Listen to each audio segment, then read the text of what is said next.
This is DSP, and I am the Digital Headhunter. Digital Headhunters are the new breed of recruiter who don't belong in three-piece suits and prefer freedom and impact more than expensive business cards. We're the misfits who play chess in corporate America, and yes, HR is a four-letter word. We're here to wage guerrilla war against the big-name brands and win. So watch as I scale up my practice, and along the way, I share all my digital marketing strategies, real-life sales techniques, recruitment hacks, and big biller interviews. Welcome to the Digital Headhunter. All right. We are live. Hey, what is up, Headhunters and executive recruiters, and hashtag the Herc. All right, that actually was Neil's first time hearing that. What'd you think, Neil? I love it. I am very talented, more than I knew. You were very talented. He created it, didn't even listen to it, just did it. Did it. Like, screw it, I'm just gonna do it, and played it for the first time. It's amazing. Yeah, a little boozy. Ow! Ouch! Yes, happy Friday to Heartland. Is happy Friday. Thank you for adjusting time for me. Normally we're going to do this at noon every day, but today my son is graduating U of A. They're doing a commencement ceremony at 9:30 a.m. their time, 12:30 ours. So we had to which is exciting. Yeah, he's on scholarship for biomedical engineering. What are you doing? What are you doing? One of those whole virtual thingies? Yeah, because the lockdown, man. Corona. Is he bummed or what? Yeah, he's kind of bummed because he wanted to actually, walk down the thing or go across the stage and get the thing and shake the hand and all that. But that's all right. He'll get his chance again. He's going to go for a second degree, and he's probably going to go to FSU up here in Tallahassee. Really? And, give you Seminole. Yeah. Yeah, I'm listening. I'm just trying to get some technical things working here. Well, while you're doing that, I'm going to just let you guys know here that sorry for the technical issues, but we are live now. Hopefully you guys can hear us. I'm going to drop a link in the comments. If you want to make a comment and actually appear live, or at least have your name appear on the screen, click this link, give our program permission to view your profile, or at least to access whatever. And that way, if you have any questions that we can cover later in the program, happy to do so. But so that link I just dropped there, and also if you guys could just let me know and say something. Whoever is online, totally. I've had some great questions, David, that came out during the week. I think mostly people were very disappointed that that was not me in my promo pictures with my six-pack ab. I think they feel no, it wasn't me in my boxers with my shirt off in the pictures. It was photoshopped, and I think there's some very angry people out there, and very bitter group. I'm disappointed because, man, I was thinking your body was a wonderland. It is in that picture. I'd hold me right there. All right, so David, but most importantly, graduations are important. Family is important. Show me your boxers. What do you got going on? All right, I got the. You're wearing them, yes. I got the polar bears today. Excellent, man. Yay. Yeah, polar bears. Peer pressure works all the time, brother. It does work all the time. I went for a. Can you see them? Hold on. I can't wait. I went for what? I don't know how I can't. I went for a spring checkered, kind of. I can't even see it. Oh man, it's because I'm zoomed in too much. How am I going to do this? I'm in my underwear. They say size doesn't matter, but a little zooming in doesn't hurt. That's all I'm trying to say. Wow. I think we got a little glimpse. There we go. I see it in the corner. Yeah, that's bad. I got to figure out how to do that. It's a checkered. Wow, that's a bad. It's a checkered sort of picnicky kind of theme, which I'm excited about. I'm very excited. I'm very excited to quote Barat. Hey, so before we get into the mix, man, I want to ask you, what is new in Neil's world? Let's do a quick what's new in each other's world, and we'll get that out of the way, and then we'll get down to the meat of this deal. Yeah, you're gonna find this hard to believe. I don't even know it's Friday. I'm still in that sort of quarantine. Every day is the same. Like I'm from the school of March was the April and March are the strongest, biggest, year, for the month. I'll tell you this. I completely came up with my dad jokes after we hung up. Terribly bitter. I say them all the time, and I couldn't come up with them on the spot last week. So nothing's going on, man. Just work, man. It's people are busy. So I think that's a great message. People are busy and they're doing their thing, and been involved in doing some herc. I've been trying to get some good content out there. My kids are over. Had to kick my son out of the home office. How about you, bud? Oh man. Well, I'll lead with a dad joke. What do you get when you cross a joke with a rhetorical question? This. What, that's David? The joke. Anyway, that's the joke. Rhetorical question. Yeah, that's good. That's like go ahead. Sorry. Oh no, good. My grandpa used to say, "What's the most important part of comedy? Timing." There you go. Thank you. There you go. So it's going with me. So yeah, of a lot actually. So I'm gonna go through this pretty rapid fire because I want to get to the actual show. For those of you who ever might want to work with me on the within the SAP Recruiter brand, I am in the process of moving away from recruiting to focus on the digital headhunter because I just can't do both.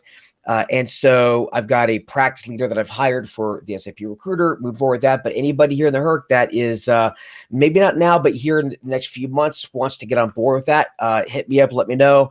And we can always talk later, but just wanted to throw that out there into the ether.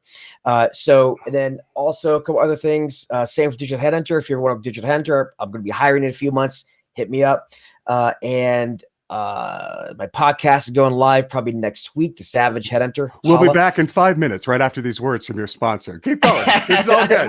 I got to get it all on. And the last but not least, I've got something especially going with Accelerator and Tactical. Anybody's interested in either of those, hit me up privately and we'll chat. And that, my friends, is it for the advertisement portion of the show.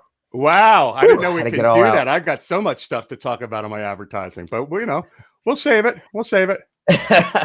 And but hey, I always say I could do that. I can do that because I've, that's one that I get.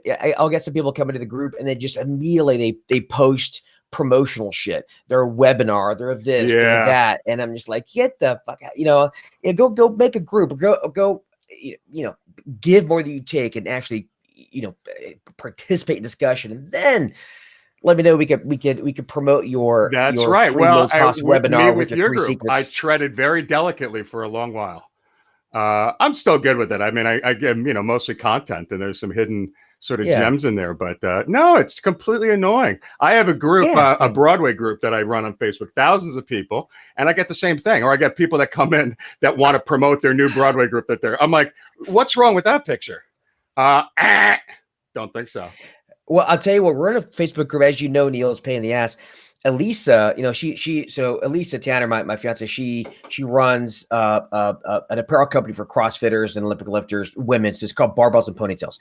Her Facebook group. You guys are so annoyingly beautiful. I saw the pictures on Facebook, the little kinder. I'm unbelievable. Yeah, great couple. I can't. Look, I got They say I look like George Clooney, but I say George Clooney looks like me. But Clooney. Okay. Or whatever. But Elisa runs a Facebook group and she's got about 90,000 people in there. Wow. Imagine having to run that. Does she have moderators? Yes, of course. Several. Yeah. She has a whole team. And she gets thousands of new, and she gets thousands of requests to join lots of guys, and they're all women. Lots of guys, lots of dudes for some reason. Oh, cool. I don't know why. Who knows? What's with those guys? I don't know idea the why. Old woman group. Lots of dudes. No dudes allowed in that group. I'm not even allowed in that group. Yeah. I've asked her several times. She will not let me. That's really bad. That's like the guys that go on and they hit up. Any girlfriend I've ever dated has these guys that stalk them on Facebook and friend them to like date them out of the blue. I'm sure every woman out there feels the pain. Like, what's with that? Like, hi, I've got a profile. Please hit me up. You know what I mean? Like, it's got to be stupid. I mean, I would love it, I would think. And every woman I talk to that, says, no, it's horrible. But I would love that. Wouldn't you love that?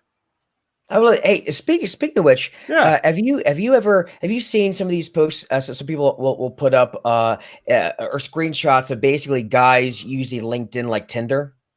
Yeah, well, that's what I'm Have you seen saying. this? They used it. Yeah, I've heard Yeah, stories of that. All the virtual profiles. Absolutely. Listen, I'm not going to lie, and it's if I do see someone that I would normally block and they're just gorgeous in the picture, I might respond and flirt. Which is why no joke. It's why your profile picture that you have up there critical. And if you're attractive, listen, yeah. flaunt it, flaunt it. It helps. It does It helps. help. It It helps. helps. I think, look, I know that right now this pandemic, I know Tinder's taking a big hit, and I feel bad for them. Do you? Yeah, Tinder, come on, man. It's a business. Look, I think they should get into there's a new market. I think old people need Tinder, like grandmas and grandpas. We can call it like Grinder, I think. I I'm think gonna that'd be check that. a Let me type good, that into my thing. How's that spelled? yeah. Grind. G- Ah! Damn, Delete search history. someone took the domain already, brother. Oh It man, doesn't look like my missed out on grandpa that. though. He's much larger than my grandpa was.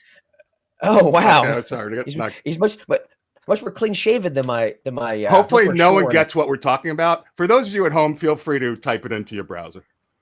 Yes, feel free, please do so with your wife around, preferably. Grinder. That's fabulous. That's a Grinder. dad joke, but Yep. that's a teenage dad joke, I think. It Nah, is. It is. You got to that's be not in a the dad. know. That's not a dad Uh, joke. well, look, let's talk about something, I guess, somewhat relevant to these fine, beautiful people. I'm sure they don't want to listen to our business ideas about Grinder. So, guys, feel free to post a question in there. We'll answer them later. But I know Neil had some great news articles posted up. Some we can probably talk about. Some I'll probably have no idea what to say because I tried to follow the news as much, but Well, let me say this I will do my before we do, best. David. Last week we ended and we had a question, and it was about, and we didn't have time for it. We said we're going to cover it this week, and it was about how do you become entrepreneurial if you've worked in a large firm and a large structure, becoming independent. Remember that question? It was at the end, and you said this is a I great believe thing. so, yeah. Let's talk about that next week. So any thoughts on that? Because we could both talk about it. I came from this gigantic corporation, and then had an assistant. I had an assistant who had an assistant, and at one time I had an assistant who had an assistant who had a team. And now, for the last decade, I've done everything. I mean, I take out the garbage, I put on my boxers, I deal, you name it. Mhm. But how about you? I mean, do you want to answer that or anything that we can Yeah, share? well, that's right. Okay, so for me, I didn't come from a big corporation. I came from I've always worked for smaller companies. So I will say that I've never been a big corporate guy. I don't think I do well in that environment. So I come from a little bit of a different perspective, but I do come from the perspective of having this entrepreneurial fire inside of you, and you want it so bad. But I've dealt with the mindset issues and the fear and all the things, all the trash entrepreneurs get caught up in. Like for example, I got to get my business plan. Okay, got to be perfect. Okay, what about my electric? What would that cost? Let Oh, me do some research there. It's like every little single thing, just like it's just getting in the way of actually just starting. oh, Um, get on, my bro. and what was worse, I was the MRI, right? I was the top biller, had all this, had a bunch of cash. You know how many people told me 6 they're the months. top biller at MRI? I got to work there. You're like the 50th No, no, person. not over, but in my office. I had 12 people. So, Yeah, but I will say, but for new in the business, pretty good. oh, I totally. saved all this cash, and was going to go out on my own. And then I got the bug. And in 6 months, I planned so much. I wasn't working. I couldn't focus on my work, so I burnt through all my cash. And finally, I basically ran out of cash, and I had to go solo. I forced myself, and my first 9 offers were turn downs. By the way, I had to hide my car Wow. so I didn't get repossessed. I always tell people, you don't learn how to start a business by reading anything. You learn by starting a business. Nothing could teach you how to do it. You have to just jump in and do it. And unfortunately, I think few people get. I posted that actually in the Recruiters Online group once. I get a lot of flack for it. People are saying, you need a business plan. You need this. You need that. Like, Oh no, you don't God, need jack I hated shit. that. That's what I hated about corporate America. The PowerPoints and and you might be into mission statements. I hate that crap. It's a bunch of crap. Hi, where our ethics are. Give me a break. Really, it's Yeah, But unless it means something. Like I could see, like, when you're a small organization and you have like you have some sort of mission that as it relates to the customer experience and you're all focused behind that, I can see that does make sense. But when you're a big corporation and no one's really following the mission statement, if it's different, like you said last week, if it's different than what everyone else can claim, right? That's the important part, That's the thing, if it rallies the troops. But I'll tell you what, man. So funny story. I won't go into the whole story, but I will say my very first placement independent was with Valero Energy in San Antonio. It was I think his name was Zoltan Mayer. He was Hungarian. I still remember the guy's name. It was a $28,000 and change check, and I forgot to incorporate my business, so I wasn't incorporated. Didn't have a business bank account. I was bouncing checks all over the place, my personal. So I incorporated. I couldn't get a business account, so I couldn't cash or I couldn't deposit the check. I had to go to a check cashing place called Amscott in a bad part of Tampa, and they called my client to verify the check. They paid me. I'm surprised. They paid me. It cost me about $500. They paid me 10 grand in cash. The rest in like cashiers, checks, and money orders, whatever. And I walked out of there, and people were watching me get this cash. It's a bad part of Tampa. Yeah, that's smart. Smart move. I was sweating bullets. I didn't get mugged. But I went back to my bank with the cash. I said, "How about now? Can I have my bank account now?" And that was my start. And then I grew from there. But because that's what I'm saying is you don't need to get everything in a row. No, dude. It's the biggest. When I coach new people, it's the biggest thing. They're focused on all the little nuances that you're talking about, and everything from not that the ATS that you get and the things that are posted in this group aren't super critical, but you got to be on the phone and you got to get the clients. You got to get the clients. You got to get the candidates. You got to be making money. Stay close to the money. That's an expression I know you have a similar one. But it's key because people are going to focus the website design. They have this whole list. They spend every day busy as hell, right? And it's a 10-hour day, but they're not doing anything to grow the business. And that's when you're in trouble. And that comes into like some time management and time mastery, but that's key. It is, and I think it's a good mix. I mean, I went live on this yesterday. I see people in the group that say, what do I need to do to get clients? And then you get some people that, they're too much into planning and they procrastinate, right? But then you also get the others like, just get on the phone. Well, maybe not. I mean, it takes some time to figure out what we're going to do, right? I mean, doing some pre-planning is advisable because you don't necessarily want to be totally. So it's a mix, but the action, obviously, massive action is key, and speed of implementation. If you can, the best students I've ever had are the folks that I'll say something and they just do it and they make me look bad because they do it faster than I do. Yeah, that's speed of implementation, man. That's key. But do it smart. It's like people say, well, don't work hard, work smart. No, man, do both. Work hard and smart. I love that one. Well, listen, it's a balance, right? And I talk about that in all my training. It's you got efficiency, you got quality and quantity, and both work, right? Both work. Mm-hmm. I mean, and like the old school, coming from big companies, micromanagement, it would always be get the numbers up. You double your calls, you double your results. No ifs, ands, or buts. But it's not smart. It's not a plan. I mean, I told you I'd rather you do half the calls and get double or triple the results. Right. So that's the quality element. And you got to balance them. So levers. Totally with you. Exactly. Levers, man. We had a comment in Herc this week, which is about time management. And I forget who wrote it, but it was just a couple of days ago. And they wanted to know, I'm struggling. What do I do first? And I think this leads into it nicely to what we're talking about. I wasn't planning on bringing it up. But one of the big things I do, and I got a long video keynote on it, if you ever want to see it, but it's about the power of engagement and engaging other people or engaging yourself. And the key thing, and this is so key for entrepreneurs because we can do it, and that's that life isn't a marathon, right? It's just, I mean, how depressing is that? Like life doesn't end. It's just this nonstop run. It's a series of sprints and renewal, right? It's a series of sprints. So what we can do is ride the wave, ride the zone. That's what you got to do as an entrepreneur. We don't have set hours. I mean, you have kids, but you're online all the time. I am too. Yeah. I get plenty of time off though. So last night I was up till 4:30 in the morning doing stuff. I was in a zone, man. I knew I had to be on TV and look good, but figured a hat and some glasses, I'll be fine, right? But get your actions. Oh, hold me. Beautiful. I love that you just gingerly looked into the microphone to give me that tender. That was tender. A tender. Yeah. So, make sure that when you get in, I would always just focus on having these crazy periods of intensity. Couple hours a day is all you need. For me, I would do my thing. 9:30 to 11:30 was I'm on, man. David gets me, I'm jumping on. I'm going nuts. I'm going right at the money. No BS. If you do that, you have plenty of time to do all those important things that aren't necessarily going to make you money. That's when you could play with the ATS. I was playing, as you know, with a whole bunch of new CRMs and email systems. You and I have been going back and forth on it this week.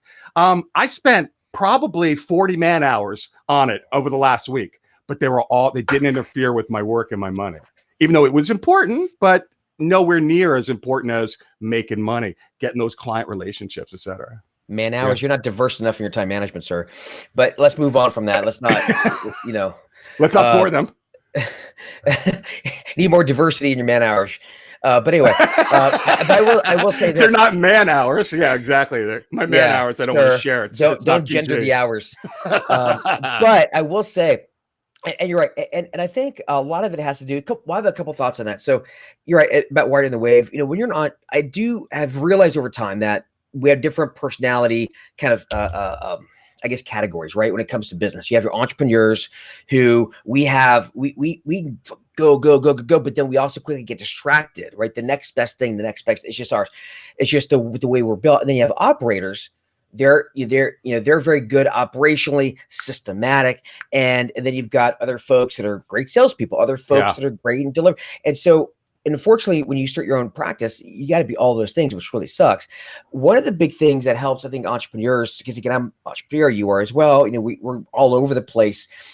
The one thing that helps, and I actually have something, a promo on my YouTube channel, but it's a productivity. Act now while supplies last. I know, but I will say this: whether you look at my video or not, I go through it there. There's two resources I think are really important. The Getting Things Done GTD methodology for small day-to-day project management, and then coupled with that, the 12-week year. So that you can do sprints. So what happens is you have a 12-week year sprint, and within that you manage things using this project management methodology. Because I will say this: when you're an entrepreneur and you got everything going, you can't focus. And on top of that, your wife says, "Hey, honey, get milk. You've got this going on. You got to pay this bill. You got to call your grandma. You haven't called her in 3 months. It was a birthday like last week." All these things are running in your head. If you get it all into a project management system and trust it, and you can clear your head and just focus on the thing and then get the next thing and trust the system. So my advice is GTD, day-to-day project management, 12-week year for the sprints. You can look at my YouTube channel. I've got the 0 to Hero productivity series, talks about it in there, or just get the books, whatever. But implement that. It's been a life changer for me. Yeah, sure. Totally. All right. So without further ado, let's see if this is going to work. We are going to go to do some news. Is this showing up? Oh, it's showing up on the other. I see a little corner of it. Just a corner of it. How's that? Oh, there we go. Oh, go back in the middle. There we go. That's a little more. Oh, there we go. Good. All right. The sound effects.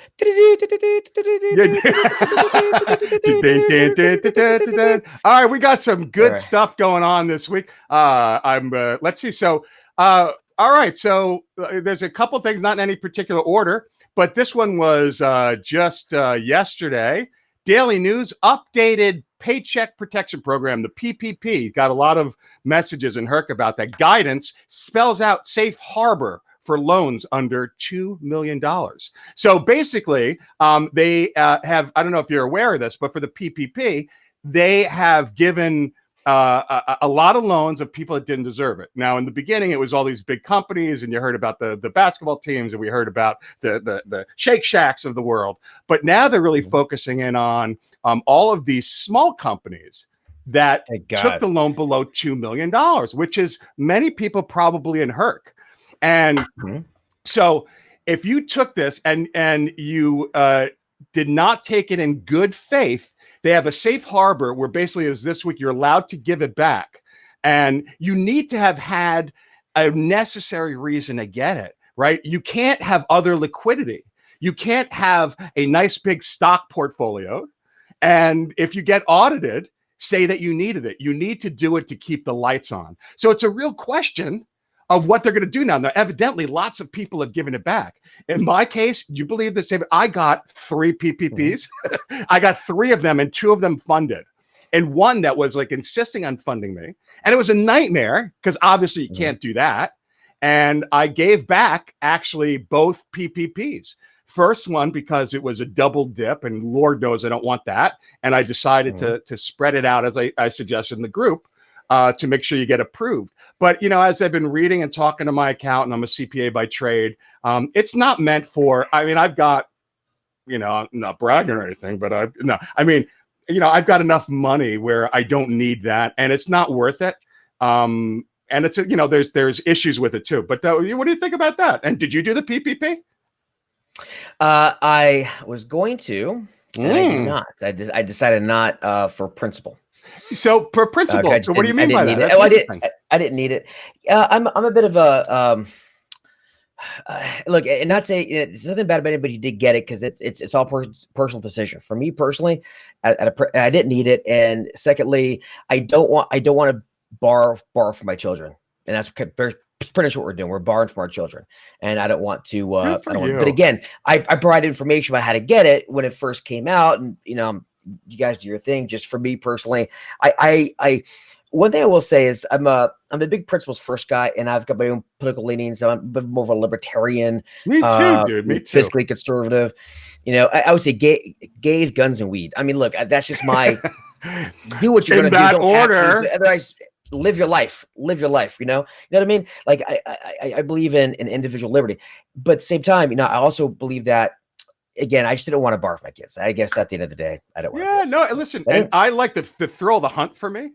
I loved going for it and finally getting it, but it's not meant for us. It really isn't. It's and as I was telling a couple of people that took it, and I'm with you. I don't want to give, pontificatory lessons, but everyone that we take is taken away from someone else that's not going to get it. So, this is the bring down part of the session. But anyway, so if you're out there and you don't need it, or you got more than you think you'll need, or you got 2 of them, or for whatever reason, again, there will do audits on it because it's a lot of money.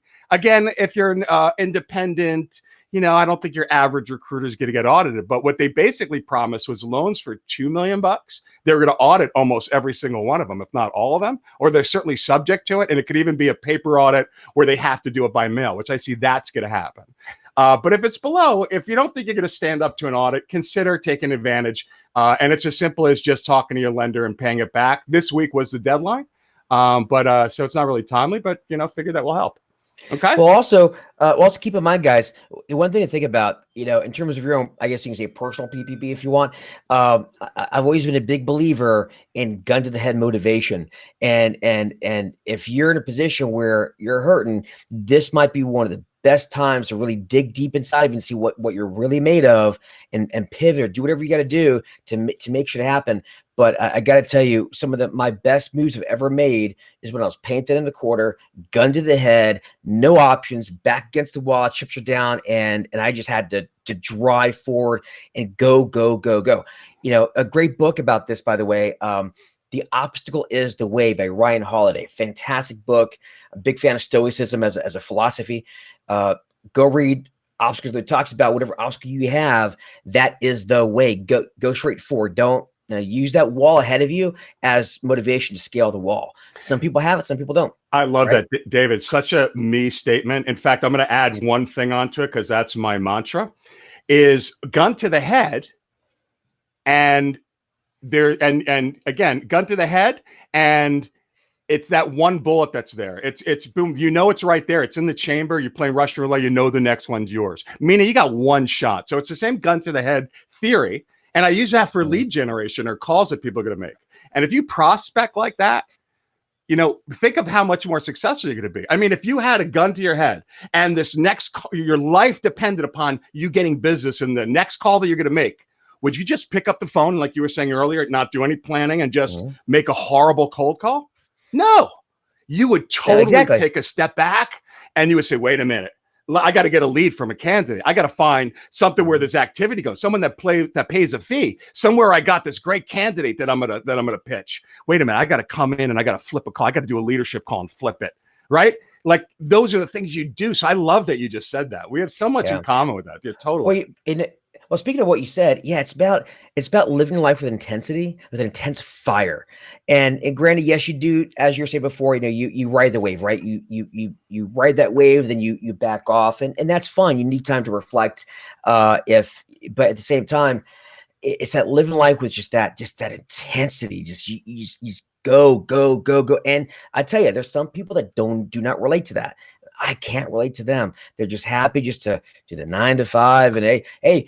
Thank God, thank God it's Friday. Drinking for the weekend. Oh man, it's Monday. Oh, hump Wednesday. Hey, thank God it's Friday. Oh, Monday. Oh my God. Do you see that a lot in recruiters that are successwell? I mean, honestly, I'm with you. Not very often. It's internal recruiters, internal people. Oh my God, accountants, please. But yeah, I relate. That's one thing I will say. I get a lot more personal satisfaction from the training than the recruiter, because recruiter, developer, man, they're not my people. You guys are my people, right? I can relate to that. It's just, I relate to it, and it's hard for me to relate to a FICO architect. I'm like, it's funny. I guess we sound, anytime you're a speaker or, and stranger, you don't know me, like, you're a motivational speaker. I'm like, I'm not like hi, here's your, but what you need to motivate people when you talk, when you speak, when you train. And you and I had a very tender offline moment when we were both talking about, really, as we were getting to know each other, about what makes us really tick. And the real motivation is that impacting people, right? That personal satisfaction we get about changing people's lives. And it sounds cheesy as hell, but it's sincere and so genuine. And you could do it in recruiting for sure, right? But that's totally what drives both of us. And I think that's awesome. It's a very special moment.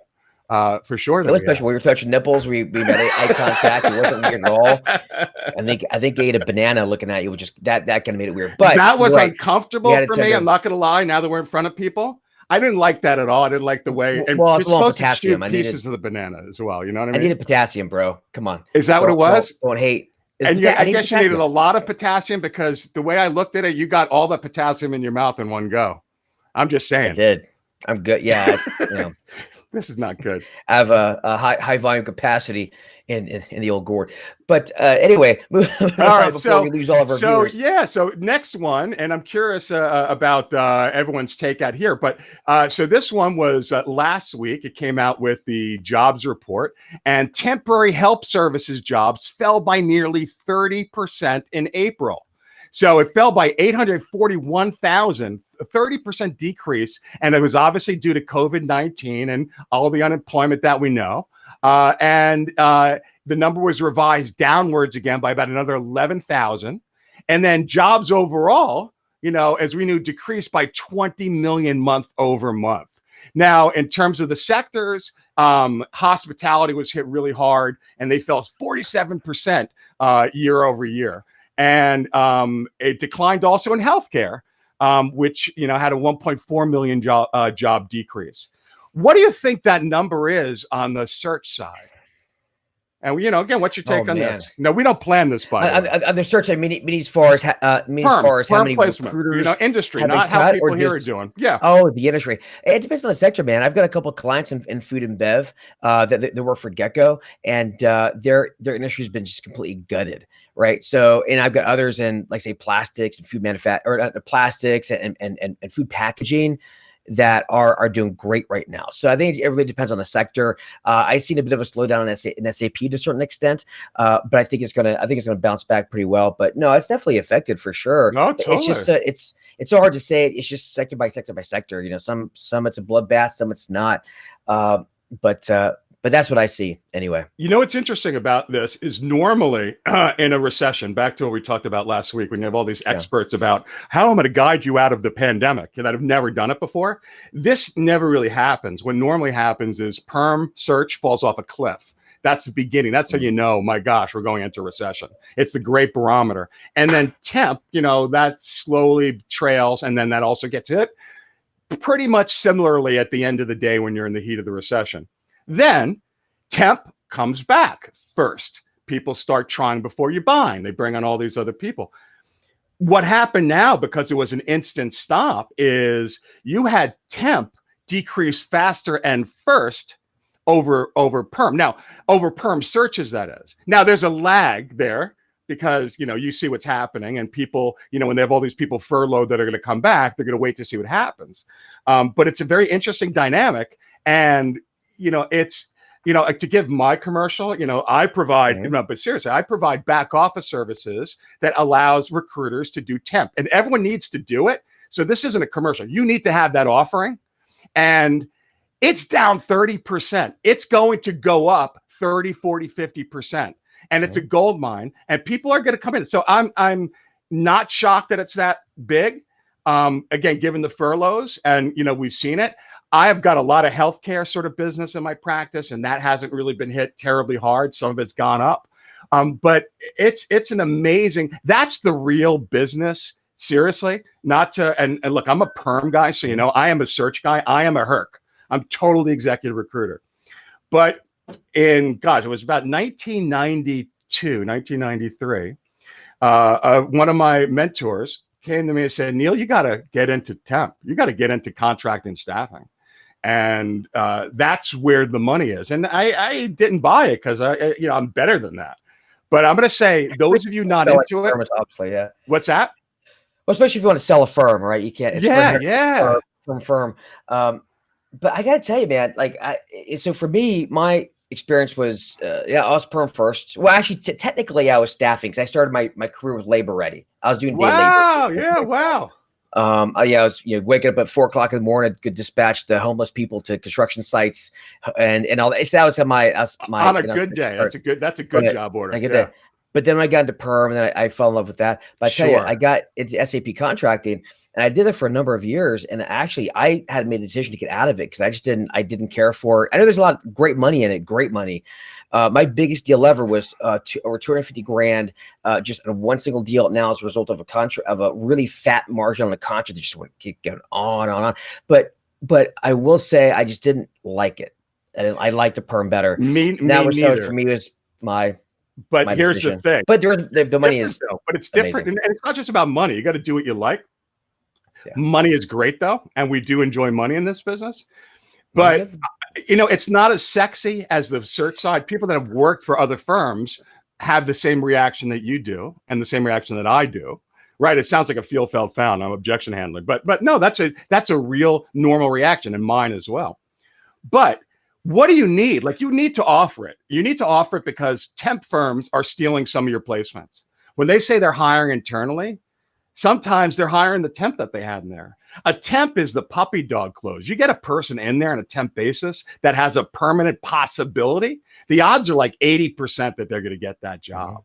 Compare that to 15% on any order that you have. Let's say if you're great, you're getting a 20-25% send out to placement ratio. Out of that, you're sending out, let's say, 3 candidates. They got a 1 in 10 chance of getting that job on a search. If you put them in there, they got an 8 out of 10 chance. So you don't need a lot of contract hire. Well, and I'll tell you what, and even for me, I try to steer away. That said, I will do a contract hire if I have to. But it's but why though? That's a mindset though that I love people to get out of. Don't keep your focus on what you do. No, I hear you. No, I hear you. But it's just for me, I just don't like it. I don't like the administration of it. I don't like, even if I did back office, just don't like it. Just I did a lot of it, and I just made a personal decision for me. But again, I not saying anything bad about it because that is great money and it can be a great piece of your business, and it is something you should offer. I always say don't necessarily do what I do what I say, not what I do. Right. Sometimes I break my own rules. But I do.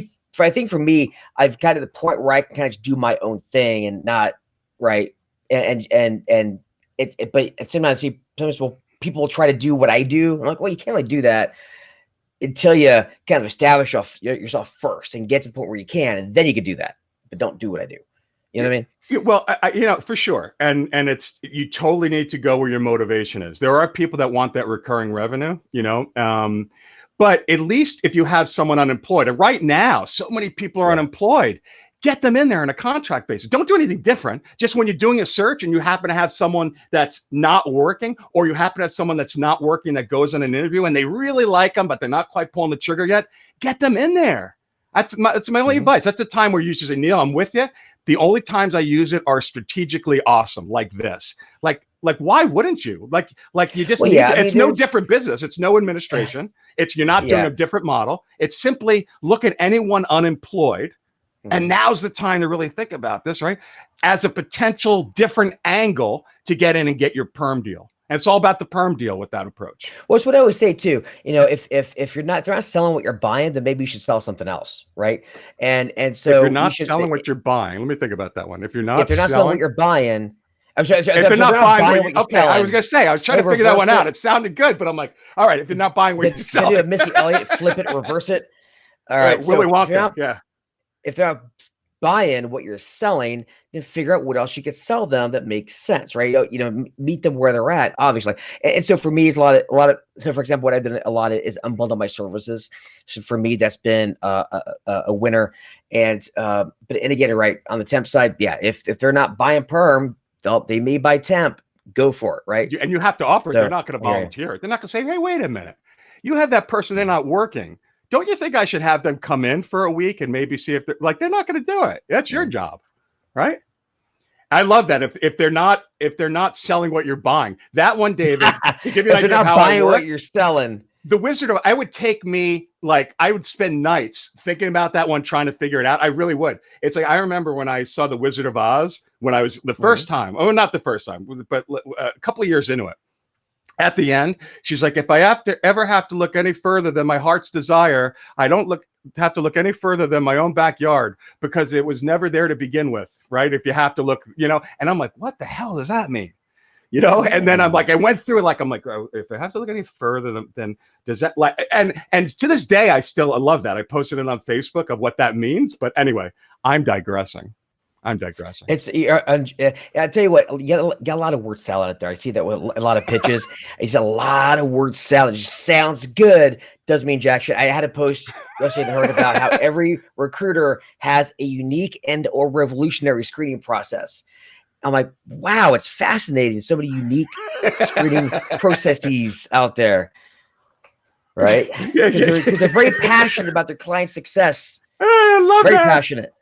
We believe in clients come first. Our success has been based on the fact that we care. Our customer service is second to none. Yeah, I love that stuff. We could go on and on for that. It doesn't matter. I hate the one. My personal view, I see this in groups sometimes, or like in trainers groups. I'll see what's your differentiating factor. People will say it's me. Cool, because I don't know you. So what does that mean to somebody who has no idea who you are? It doesn't mean anything. It doesn't. You know what I mean? It's like and a little side note.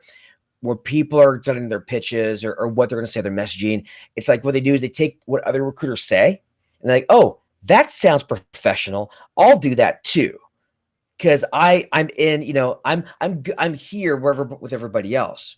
You gotta break that. All right. So what is it, David? So you don't like it either way, right? So you don't like the cliches and you don't like them saying it's me. So what's the right answer for you? I mean, cause they got to say something. You can't just dial the phone up and you go,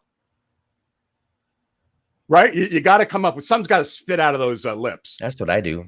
They work great. That's because you're handsome. You know what I do? So we can talk about this more next week because we're running short, but I will say this. Here's what I do. I never talk, no one gives a shit about me. I never talk about me to them. I talk about them. I talk to them about their pain. So actually I lead every single time I talk to somebody or talk, for example, I got this from somebody once said, hey, if a CEO asks me, why should I work with you? And I say, most recruiters will say, well, Bob, here's why you should work with me. As you can see, we're a 20-year firm and then they do the dance.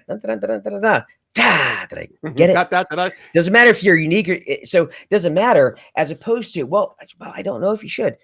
I'll tell you what I do. I work with SAP leaders who've got a great IT vision for their company, but unfortunately, what the thing that really bothers them is they have pain and then pay 1, pain 2, pain 3, and it impacts their ability to boom. I don't know if that resonates with you yet or not. How about we dive in, see if it does. If I can help, I'll show you how it can help. If not, hey, I'll point in the right direction. I didn't say a word about me the entire time, but I gave you a better pitch. Yeah, no, totally. Did anybody ever give doing the song and dance? That's the pitch. Totally. It's about the person, right? We used to, when I was first in the business, I'm dating myself because did people know Looney Tunes? Da da da da da da da da da da da da da. Oh, what? Hello, my honey. Hello, my darling. On with the show. This is it. We would sing that song anytime anyone would do that show. Da da da da. On with the show. This is it. Like, can you imagine me as your manager and you're on the phone giving one of these cliches? And I'm like, on with the show. This is it. Anyway. So, all right. So, David. Did I get it? May 14th. Nearly a third of small firms say it will be 6 months or longer before business returns to normal.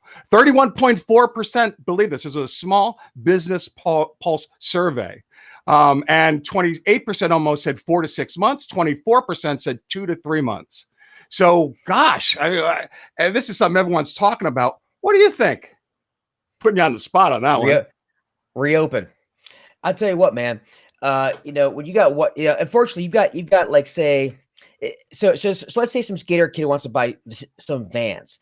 He would go to a local skate shop to buy Vans, but he can't do that. You know why? They're closed. But you know who is open? Walmart, because they're considered essential, but they still sell shoes. So now you've got these small businesses that can't compete, while you got the big companies that, hey, they're open because they're essential.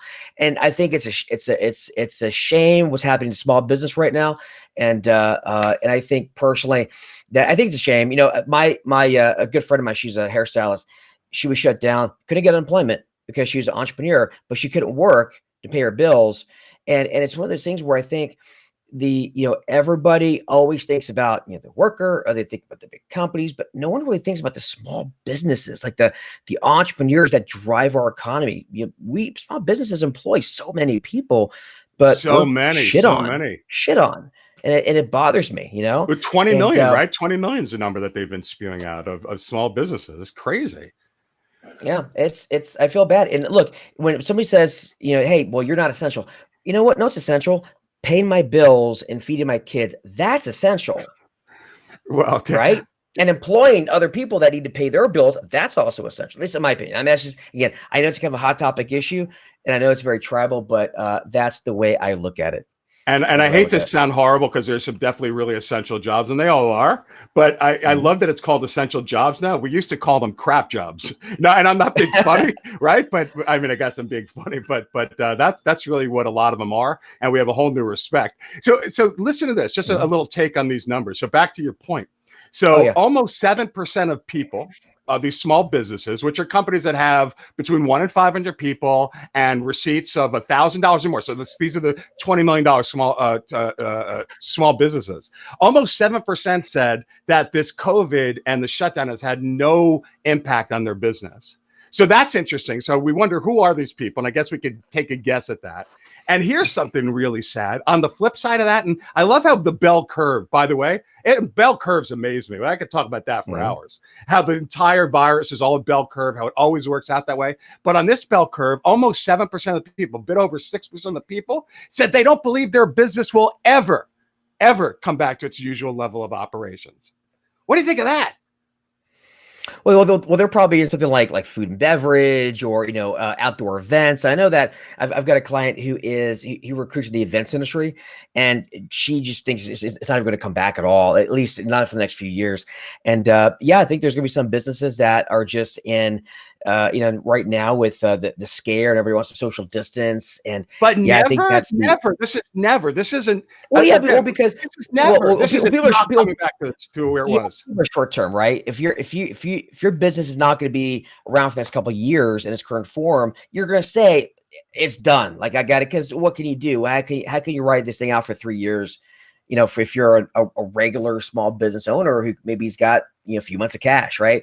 I think a lot of it comes down to, it's good. You need continuous operation to a certain extent. And if you're shut down for an extended period of time, there ain't coming back from that for a lot of people, unfortunately, Yeah, totally true. Totally true. But, so as we open up the show with, I just, so many people I'm working with, I know you are too, are doing well. It's okay to be down from where you are. What's great about this world is it's a great time to take, this is what I've loved about every recession and every slowdown, is that it shows you a nice X-ray of what you're made of from a business sense. It highlights your weaknesses. If your eggs are all in one basket and you've had 3 clients and you haven't done enough marketing and they dry up and you're making nothing, then it highlights the fact that all of your eggs are in one basket, or you haven't been generating enough sourcing calls, or you haven't been making those leadership calls, or you haven't been real effective at flipping calls. Whatever it is, it's a great time to reassess and to do things that you haven't had time to do because our business is nuts. Also in terms of personal relationships, because I think for a lot of us that are, agency, independent, whatever you want to call us, it's hard to really strip away your business life and your personal life, right?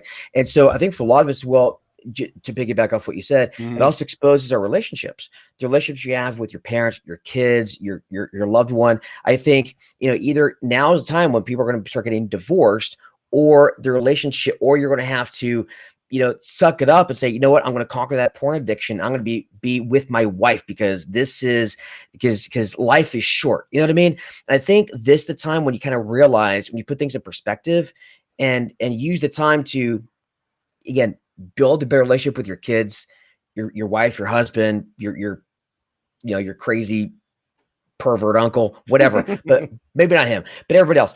But build those relationships, because it's the I think a lot of times too, for us entrepreneurs, when we have business problems, a lot of it is our personal problems that just seep into our business. Yeah, totally. Well, you got to keep your home front, good.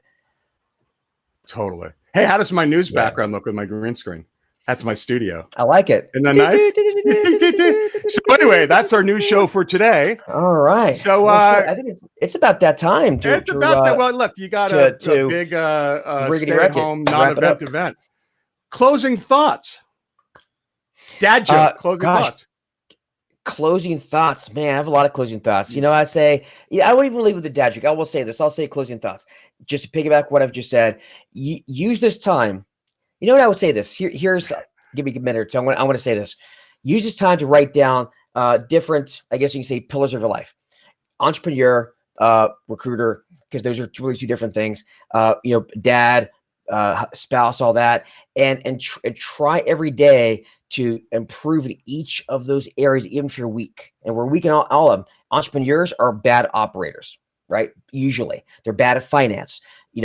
Whatever it is, and continuously work on all those things, because otherwise, as they say, one weak link, right? You're the strongest, the weakest link, and right now you can't afford any slippages at all. You got to find all cylinders and include your spouse. But you got to get good with your spouse, otherwise your business ain't going to, you have less chances of surviving this thing and thriving. That's all I got to say. That's right. It makes you stronger. It really does. Not to sound like a motivational speaker.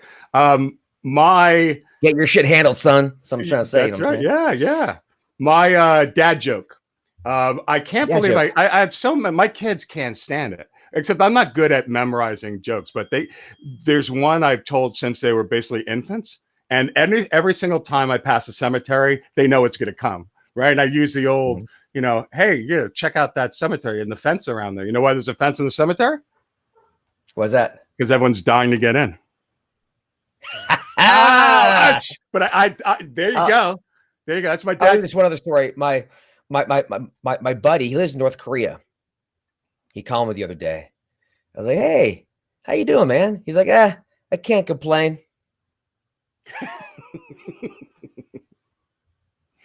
You're good. Did I tell you? You're good.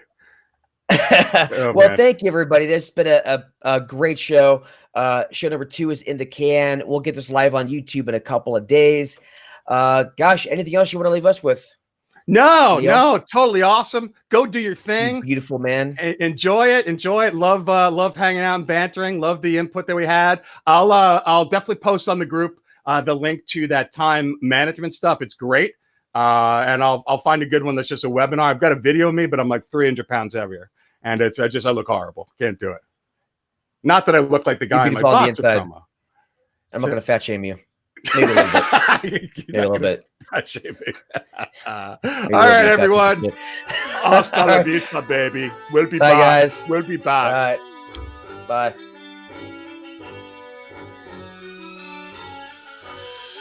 Hey, thank you for watching Headhunters and Boxers Talking Smack. Who doesn't love Headhunters and Boxers? Who doesn't love talking smack? Join the show every Friday, 12 noon Eastern, live in the Headhunter and Executive Recruiter Community. And make sure you click one of these boxes here and watch some of these videos or something. I don't know what's going on here. I just work here.